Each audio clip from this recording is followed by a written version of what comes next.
All right, everyone. Al Sharpton is now joined by Jesse Jackson the other day in calling out Trump, and he's specifically calling him a dangerous man, like a dangerous political figure.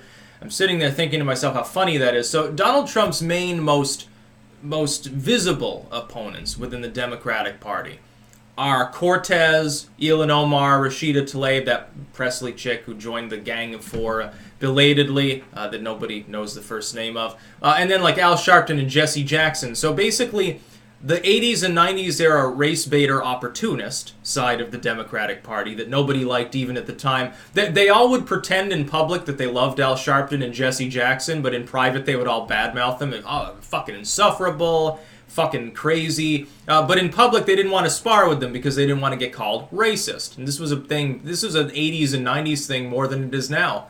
This is like an O.J. Simpson trial era bullshit.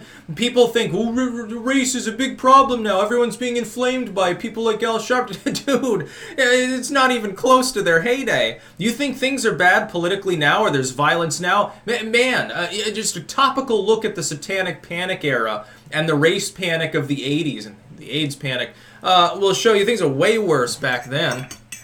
All these people now. Ask your parents sometime. Ask your boomer parents about the underbelly of the 70s, 80s, and 90s and how violent things were. Dude, peak crime in this country was in the late 1990s. It's crashed since then. It's plummeted through the goddamn floor.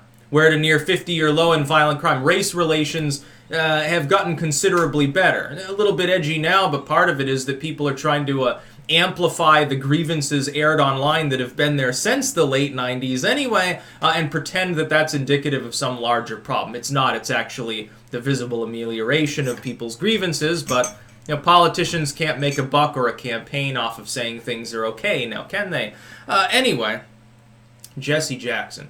A big-time opportunist. He's made a living off of threatening to declare people a racist, basically. Oh, give me some money for this charity, otherwise I think we might have to talk about your hiring practices. He's a shakedown artist. That's what Jesse Jackson is, and Al Sharpton's no better. Al Sharpton is the one who calls you racist. Jesse Jackson is the one who says he'll call you racist unless you give him money. Nobody wants to admit that publicly. People don't want to badmouth him publicly for fear of being called a racist. Just like even a lot of YouTube creators, a lot of the independent content creators, I'll call them out too. A lot of them, you'll see, they don't want to talk about the SPLC or the ADL and all of these other moron groups. They don't want to spar with them. They don't want the problem because they don't trust themselves, I guess, to deal with a situation where they might be called hateful. You're an enabler of hate. You're a white nationalist, you're a racist, you're radical or extremist, or whatever the fuck term they're using now to describe anyone that makes independent content and doesn't toe the line. Well, fuck, I already got defamed by BuzzFeed. I don't give a fucking shit. In the wake of all these shootings, it's quite clear that the legacy media intends to provocate and antagonize people as much as possible in hopes of causing violence so they can report on it. It's just like on 4chan when you see them, when Vox or Salon or these groups say, oh, well, look at what was posted here. It's some violent shit. Look at all the weird shit we found on 4chan. How do I fucking know that you're not causing an intern to go and post those threads yourself? That's right, I can't, because it's anonymous posting. I wouldn't put it past them. This group says they don't have any ethics. Ethics my fucking ass. I see way more ethics among a bunch of YouTubers because they constantly fact-check themselves and hold themselves back for fear of being fucking defamed and deplatformed. Salon doesn't worry about that. They don't have to worry about Cloudflare kicking them off the internet like they're talking about 8chan now. We're not sure that we're going to continue protection for them because reasons. Oh, well, why don't you do that for Twitter then? Because the Dayton shooter had a Twitter account, was very politically active there, retweeting people on the left. Liked Elizabeth Warren and Sanders. Why don't you kick their websites offline for promulgating hate? Oh, you don't have the balls to do that. They don't have they're cowards is what it really boils down to in many cases. So yeah, Jesse Jackson joins in on the fun. You see, Trump knew that as soon as he started a ruckus with his tweets about the Gang of Four, the gang or whatever the squad, the bunch of fucking sold out millionaire morons. He knew that as soon as he tangled with them, all the other opportunists, it would be like flies or moths or whatever drawn to a bright light.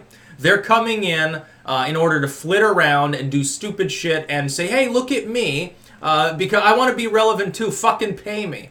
Jesse Jackson and Al Sharpton, greatest examples. In order to draw them in, he had to attack Elijah Cummings. Ironically enough, he did that by saying virtually the same thing as the Baltimore Sun and Democratic politicians in and around Baltimore it fucking self, along with people like Sanders. Sanders was saying last year, well, parts of Baltimore are basically a third world country. It's terrible.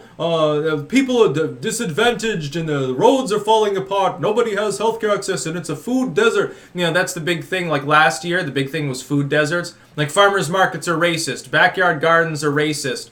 The inner city doesn't have enough dining options other than McDonald's and KFC and stupid shit. You know, basically fast food and pizza and shit. These people are being terribly abused by ineffective government. We need socialism. Now, it's funny because you got leftist Democratic-run governments by and large running these places and representing them.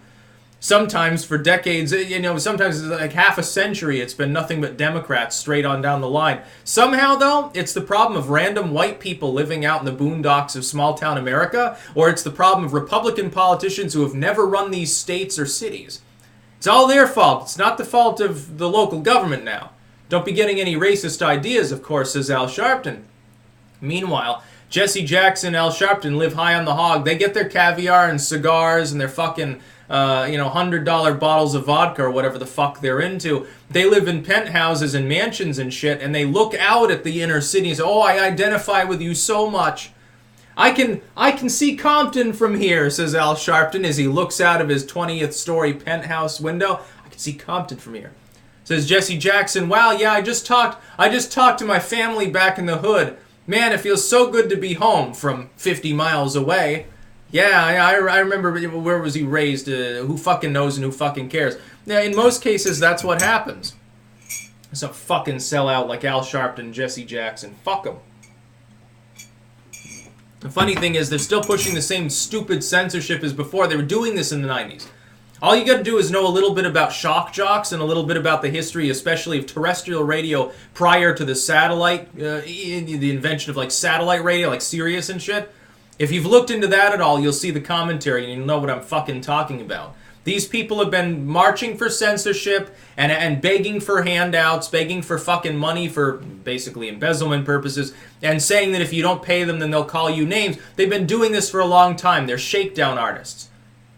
You know, there's a lot less Martin Luther King there and a lot more just shady dude on the street corner saying if you give him $10, he'll give you a ticket to the UFO mothership or some stupid shit like that. It's basically what Jackson represents.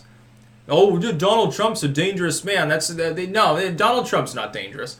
Donald Trump was your friend back in the 90s. Now you're just pretending. That's about all. Peace out.